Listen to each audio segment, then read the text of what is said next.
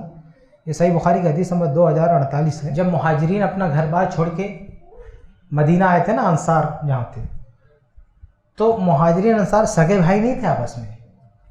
اللہ کے نبی صلی اللہ علیہ وسلم نے منہ بولا بھائی بنایا تھا، اخوت بنائی تھی، منہ بولا بھائی بنا دیا تھا. اچھا یہ منہ بولا بھائی کیوں بنایا تھا؟ اللہ نے ان کو بھائی نہیں بنایا تھا پیدائشی طور پر، یعنی ایک باپ کے بیٹے نہیں تھے وہ سب، لیکن اللہ کے نبی نے کھڑا کر کے تم اس کے بھائی، تم اس کے بھائی، تم اس کے بھائی. یہ نبی نے بھائی بھائی کا لنک کیوں کیا؟ تاکہ مدینہ میں رہنے والے جو مالدار ہیں وہ اپنے اس بھائی کی مدد کریں.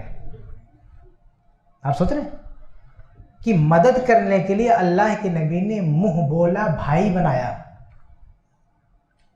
تاکہ جو بھائی پہلے سے پیسے والا ہے وہ اپنے بھائی کی مدد کرے. یہ اس بھائی کی بات ہو رہی ہے جو پیدائشی بھائی نہیں ہے، بنایا گیا ٹیمپریری. تو آپ سوچیں جو بھائی پیدائشی ہوں، اللہ نے جن کو قدرتی طور پر بھائی بنایا ہو، وہ اگر پریشان حال ہے تو بتائیے دوسرے بھائی کی کیا ذمہ داری بنتی ہے؟ کبھی سوچا آپ نے کہ مدینہ میں جو ٹیمپریری بھائی بنایا گیا تھا، وہ ایک دوسرے بھائی نے اپنے بھائی کے لیے کیا کچھ کیا؟ مثال دیکھیں آپ، صحیح بخاری کا حدیث نمبر 2048، عبد الرحمن بن عوف رضی اللہ عنہ. عبد الرحمن بن عوف کو جانتے ہیں کون ہے؟ یہ ان ٹاپ 10 صحابہ میں سے ہیں، 10 صحابہ میں سے ہیں جن کو اسی دنیا میں جنت کی سرٹیفکیٹ ملی.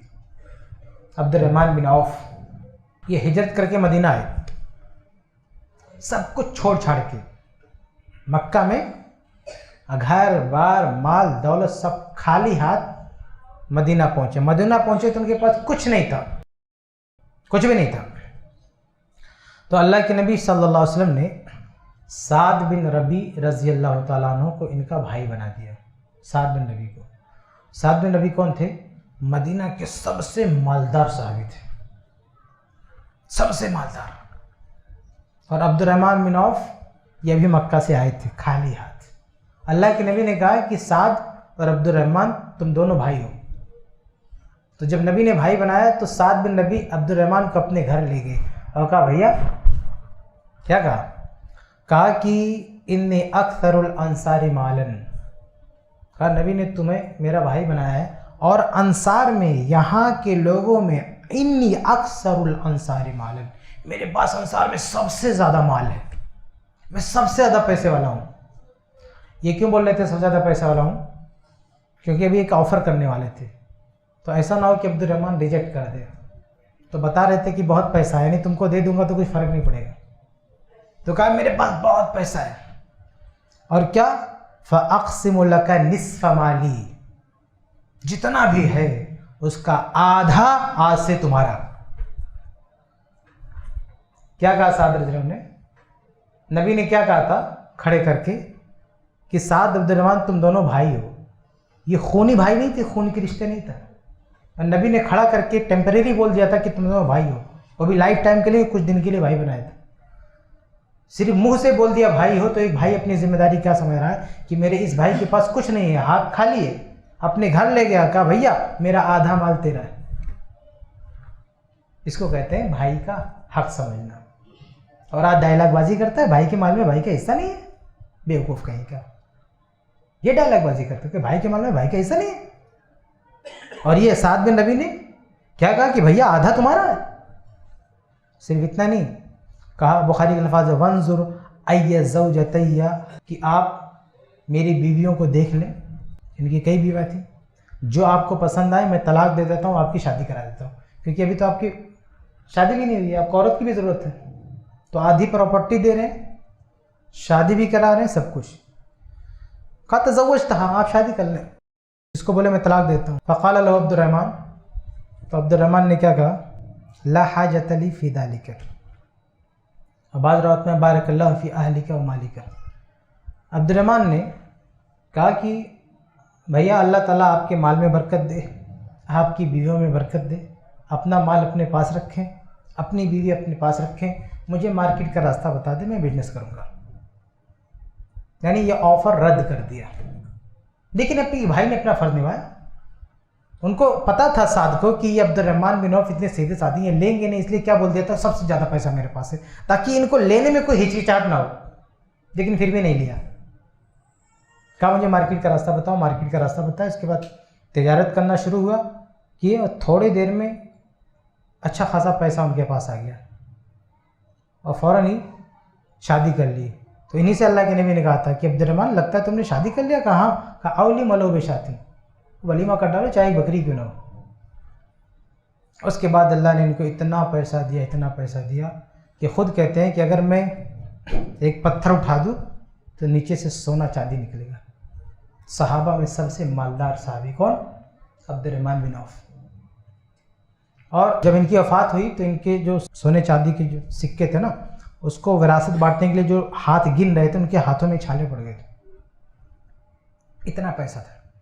انہوں نے جو 1/3 وصیت کی تھی نا کہ بدری صحابی کو اتنا دے دینا، 100 بدری صحابی زندہ تھے، ایک صحابی کے حصے میں 400 دینار درہم آیا تھا، ایک بہت بڑا باغ تھا، وہ پورا ازواج مطہرات کو دے دیا تھا، بہت پیسے والے تھے عبد الرحمن بن عوف رضی اللہ تعالیٰ عنہ۔ اور اتنا پیسہ ہونے کے باوجود بھی یہ نماز میں پہلی صف میں رہتے تھے، وہ بھی فجر کی نماز میں۔ آج جس کے بعد پیسہ آ جائے وہ مسجد میں دکھتا ہی نہیں، لیکن عبد الرحمن بن عوف صحابہ میں سب سے زیادہ پیسے والے تھے، اور پہلی صف میں وہ بھی امام کے پیچھے ہوتے تھے۔ صحیح بخاری کی حدیث ہے نا کہ عمر فاروق رضی اللہ عنہ نماز پڑھا رہے تھے، پیچھے سے خنجر سے وار ہوا تو فَأَخَذَ بِيَدِ عبد الرحمن بن عوف، فَأَخَذَ بِيَدِ عبد الرحمن بن عوف، انہوں نے پیچھے سے عبد الرحمن بن عوف کا ہاتھ پکڑا، مسئلے پڑھا دیا۔ یعنی عمر بن خطاب کے پیچھے کون تھے؟ عبد الرحمن، ان کو مسئلے پڑھا دیا کہ تم نماز پڑھاؤ، اور وہ گر گئے۔ تو یہ اللہ نے پیسہ دیا تو بھول نہیں گئے اللہ کو۔ بہرحال بات دوسری طرف جا رہی ہے، میں کہہ رہا تھا کہ یہ بھائی کی ذمہ داری ہوتی ہے کہ اپنے بھائی کے ساتھ، یعنی بھائی پریشان حال تو ان کو کیسے وہ نوازتا ہے۔ اسی طرح سے دیکھیے، اگر اس طرح سے نہیں دے سکتا تو کم سے کم جو صدقہ خیرات کی رقم ہے نا اس کے پاس، اگر دیکھتا کہ ایک بھائی غریب ہے تو کم سے کم صدقہ خیرات تو دے، یعنی زکوٰۃ کا جو مال ہے نا، اگر کوئی اس کا بھائی ہے پریشان حال ہے غریب ہے تو اس کو دے گا تو ڈبل ثواب ہے، ایک تو زکوٰۃ دے رہا ہے اور دوسرا اپنی رشتہ داری کا بھی خیال رکھ رہا ہے، تو ڈبل ثواب ہے۔ اللہ کے نبی صلی اللہ علیہ وسلم کی حدیث ہے نا سنن نسائی کی، ید الموتی علولیہ وابدا بمن تعول، کہ دینے والا ہاتھ اونچا ہوتا ہے، اور جن کی تم ذمہ دار ہو، جو تمہارے آس پاس ہیں، ان کی ذمہ داری زیادہ ہے، ان سے شروعات کرو۔ کس سے؟ امہ کا و ابا کا و اخت کا و خا کا، کہ اگر پیسہ ہے نوازنا چاہتے ہو تو اپنی ماں کو دو، اپنے باپ کو دو، اپنی بہن کو دو، اپنی بھائی کو دو، ثم ادنا کا ادنا، پھر قریب سے قریب جو ہے، تو جو مینشن کیا اس میں اختو کا و اخا کا، اپنی بہن کو دو، اپنے بھائی کو دو۔ تو اگر آپ کو خیرات دینی ہے نا، اگر بھائی غریب ہے تو اسے مت بھولو، اسے دو، یہ زیادہ بہتر ہے۔ لیکن آدمی اپنے دشمن کو دے دیتا، بھائی کو نہیں دیتا، ایسا نہیں ہونا چاہیے۔ اور یہ خیرات بول کے نہیں دینا بھائی، وہ تو نہیں لے، ذلیل کر کے نہیں دینا، آپ دے دو، اس کے جیب میں رکھ دو پیسہ، یہ ہماری طرف سے تمہارے لیے تحفہ ہے، یہ ایسا تھوڑی کہ آپ خیرات بول کے دو گے اس کو۔ ایسے ایک صحابی ہیں ابو طلحہ رضی اللہ عنہ، انصاری صحابی، ان کے پاس ایک باغیچہ تھا، بہت قیمتی تھا، تو قرآن کی آیت نازل ہوئی نا کہ لن تنالوا البر حتی تنفقوا مما تحبون، کہ اگر نیکی چاہتے ہو تو سب سے محبوب چیز اللہ کی راہ میں خرچ کر دو۔ تو یہ اللہ کے نبی کے پاس ہے کہ یہ جو باغ ہے میں اللہ کی راہ میں دینا چاہتا ہوں، تو اللہ کے نبی نے کہا بہت اچھا، اب ایسا کرو کہ تمہارے جو رشتہ دار ہیں نا اس میں بانٹ دو۔ آج ہم جیسے مولوی کے پاس کوئی آئے گا، وہ کہے گا کہ میرے پاس اتنا بڑا باغیچہ ہے، میں اس کو اللہ کی راہ میں دینا چاہتا ہوں، کس کو دوں؟ تو میں کیا کہوں گا، میرے مدرسے میں دے دو، اتنے بچے پڑھتے ہیں، یہ ہوتا وہ ہوتا۔ لیکن اللہ کے نبی نے یہ نہیں کہا کہ وہ صفہ میں مدرسے پڑھتے ہیں ان کو دے دو، کہا یہ جو تمہارے جو بھائی لوگ ہیں نا، چچا زاد بھائی لوگ، یہ زیادہ مستحق ہے، ان میں بانٹ دو۔ تو پورا باغیچہ دے رہے تھے، اللہ کے نبی نے کہا بانٹ دو، تو بخاری کے الفاظ یہ فقاسمہ ابو طلحہ فی اقاربہ و بنی عمہ، ابو طلحہ نے وہ پورا باغ بانٹ دیا اپنے رشتہ داروں میں، اپنے چچا زاد بھائیوں میں دے دیا ان کو۔ تو یہ چیز ہے کہ مالی اعتبار سے بھی اپنے بھائی کی مدد کرنی چاہیے۔ وقت ختم ہو گیا، میں صرف کچھ اشارہ کر کے بات ختم کروں گا۔ ایک چیز ہے قرض کی ادائیگی، اگر ہمارا بھائی مر گیا ہے اور کسی کا پیسہ باقی تھا تو ہماری ایک اخلاقی ذمہ داری ہے کہ ہم اس کا قرض چکائیں۔ اس تعلق سے ایک حدیث بھی ہے، لیکن وقت نہیں کہ وہ حدیث پڑھوں، لیکن حدیث موجود ہے۔ ایک پانچویں چیز ہے کہ بھائی کی ترقی کے لیے کوشش کرنا۔ اگر اللہ تعالیٰ نے ہم کو ترقی دی ہے، بہت بڑے بزنس مین بن گئے، بہت اونچائی پہ پہنچ گئے، تو ہماری کوشش کیا ہونی چاہیے کہ اپنے بھائی کو بھی کھینچ کے اس مقام پر لائیں۔ اب دیکھیں قرآن میں اللہ تعالیٰ نے موسیٰ علیہ السلام کو نبی بنایا، تو موسیٰ علیہ السلام نے کیا کہا کہ اللہ میرا ایک بھائی ہے ہارون، اس کو بھی نبی بنا دے۔ کیا کہا وَاجْعَلْنِی وَزِیرًا مِنْ أَہْلِی ہارون أَخِی، کہ اللہ تعالیٰ میرا ایک سپورٹر بنا دے، میرے خاندان میرا ایک بھائی، اسے بھی میرے ساتھ کر دے۔ اللہ نے اسے بھی نبی بنا دیا۔ تو نبوت ہی سب سے بڑا اسٹیٹس ہے، سب سے بڑا مقام ہے۔ تو بھائی نبی بنا تو بھائی کی طلب دیکھیں کہ میرا جو دوسرا بھائی وہ بھی نبی بن جائے، اللہ سے دعا، اللہ نے اس کو بھی نبی بنا دیا۔ تو ایسے اگر ہمارے پاس پیسہ ہے، ہم اللہ سے دعا کریں اللہ تعالیٰ میرے بھائی کو بھی دے، ہم کسی بڑے مقام پہ دعا کریں اللہ تعالیٰ اس کو بھی یہ مقام دے، ہم نے پڑھ لکھ کے ہم بڑے ہو گئے تو ہم دعا کریں ہمارا بھائی بھی ایسے پڑھ لکھ کے بڑا ہو، اس کے لیے کوشش کریں۔ ایک چھٹی چیز ہے کہ بھائی کے لیے فکر مندی۔ عمر فاروق جنہوں میدان جنگ میں تھے، لڑائی کر رہے تھے، ان کا بھائی تھا زید۔ اب وہ لڑتے لڑتے ان کی جو زرہیں تھی نا جو پہنتے ہیں گردن پہ جس سے وہ تلوار روکتے ہیں، وہ گر گئی، تو عمر فاروق نے اپنی زرہ کھول کے اچھال دیا، یہ لے بھیا، کہ کہیں یہ مارا نہ جائے۔ تو زید نے اس کو پھینک دیا، کہا کہ تمہیں صرف اللہ کی راہ میں شہید ہونا چاہتے ہو، مجھے بھی شہید ہونا۔ تو یہ بھائی کی فکر مندی دیکھیے کہ میدان جنگ میں جہاں ہوش نہیں رہتا ہے، دشمن کی تلواریں چل رہی، وہاں اپنا بھائی نظر کے سامنے آئے تو فکر، ایک بھائی کی فکر۔ اور آج ہمارا بھائی مر رہا ہے، مرنے دو، کوئی فکر نہیں، فکر مندی ہونی چاہیے۔ ایک ساتویں چیز یہ ہے کہ بھائی سے کوئی غلطی ہو جائے تو معاف کر دینا چاہیے، کتنی بڑی غلطی کیوں نہ کی ہو۔ وہ ہمارا، اب کچھ لوگ کیا کہتے ہیں کہ ارے وہ تو موقع پائے تو مجھے مار ڈال، مجھے زہر دے دے، گرچہ زہر دینے والا بھائی ہو تو بھی اگر آپ کو موقع ملے تو معاف کر دو، آپ بڑا دل رکھو۔ اس کی مثال ملتی ہے سورہ یوسف میں کہ یوسف علیہ السلام کے بھائی کیا تھے، ان کو تو مرڈر کرنے کی کوشش کی نا، کنویں میں لے کے ڈال دیا، لیکن جب یوسف علیہ السلام کو پاور ملا تو کیا کہا انہوں نے، قرآن نے نقل کیا، یوسف علیہ السلام نے کہا کہ لا تثریب علیکم اليوم یغفر اللہ لکم وهو ارحم الراحمین، کہ آج کوئی سرزنش نہیں ہوگی، کوئی بدلہ نہیں لیا جائے گا۔ جب یوسف علیہ السلام نے کہا کہ میں وہی بھائی ہوں جن کو تم لوگوں نے کنویں میں ڈال دیا تھا، تو کہا ڈرو نہیں، میں کوئی بدلہ لینے والا نہیں، اگرچہ آج بادشاہ تھے، اس وقت بادشاہ تھے، وہ چاہتے سب کو جیل میں بند کر دیتے، گردنیں اتروا دیتے، لیکن نہیں، یوسف علیہ السلام نے کہا کہ کوئی افتت نہیں کہے گا تمہیں، بلکہ دعا دے کہ اللہ تمہیں معاف کرے جو غلطی تم نے کی ہے۔ تو ہمارا بھائی چاہے ہمیں زہر دینے والا ہو نا، تو بھی اتنا بڑا دل رکھو کہ ہم اسے معاف کر سکیں، ہمارا خونی بھائی ہے، ہمارے باپ کا بیٹا، ہماری ماں کا بیٹا ہے، تو اتنا بڑا دل رکھو کہ اسے معاف کر سکو۔ 8ویں چیز ہے زیارت کرنا چاہیے، یعنی اس سے ملتے رہنا چاہیے، کھوج خبر لینا چاہیے، یعنی کہ سالوں سال ہو گیا کوئی بھائی کو پوچھ نہیں رہا ہے، جانا چاہیے۔ صحیح مسلم کی روایت ہے کہ ایک شخص اپنے بھائی کو دیکھنے کے لیے جا رہا تھا، تو راستے میں ایک فرشتہ آیا، صحیح مسلم کی روایت ہے، فرشتہ کہتا ہے کہ تم کہاں جا رہے ہو؟ کہا اریدو اخا لی فی ہذہ القریہ، کہا اس گاؤں میں میرا بھائی رہتا، میں دیکھنے جا رہا ہوں کہ میرا بھائی کیسا ہے۔ تو فرشتہ کہتا ہے هل لک علیہ من نعمۃ تربھا، اس نے تم پر کوئی احسان کیا، اس کو چکانے جا رہے ہو، اتنی تڑپ اس کے لیے کیوں جا رہے ہو؟ تو کہا کچھ نہیں، غیر انی احببتہ فی اللہ، بس اللہ کے واسطے مجھے اس سے محبت ہے، بس اس لیے جا رہا ہوں، اس کا کوئی احسان نہیں۔ قال فانی رسول اللہ، تو فرشتہ کہتا ہے تو سن لو، میں اللہ کی طرف سے بھیجا ہوا فرشتہ ہوں، اللہ نے مجھے بھیجا ہے تمہارے پاس، بأن اللہ قد احبک کما احببتہ فی، کہ اللہ تعالیٰ نے کہا کہ جا کے اس انسان کو بتا دو کہ اللہ تعالیٰ اس سے محبت کرتا ہے کیونکہ یہ اپنے بھائی سے محبت کرتا ہے۔ اتنا بڑا گفٹ اللہ کی طرف سے کہ ایک بھائی اپنے بھائی سے محبت کرتا ہے، تو اللہ تعالیٰ اس کی محبت سے خوش کے ایک فرشتہ بھیجتا ہے، یہ فرشتے جا اس کو راستے میں پکڑ کے بتا دے کہ اللہ تجھ سے محبت کرتا ہے کیونکہ تو اپنے بھائی سے محبت کرتا ہے۔ اس کی محبت کی دوسرے گاؤں میں رہتا ہے، اس کو دیکھنے گیا، آج فون کرنا نصیب نہیں ہوتا ہے، سالوں سال ہوتے بھائی فون نہیں کرتا بھائی کو کہ کس حالت میں ہے، کیا کر رہا ہے، تو کھوج خبر لینا چاہیے۔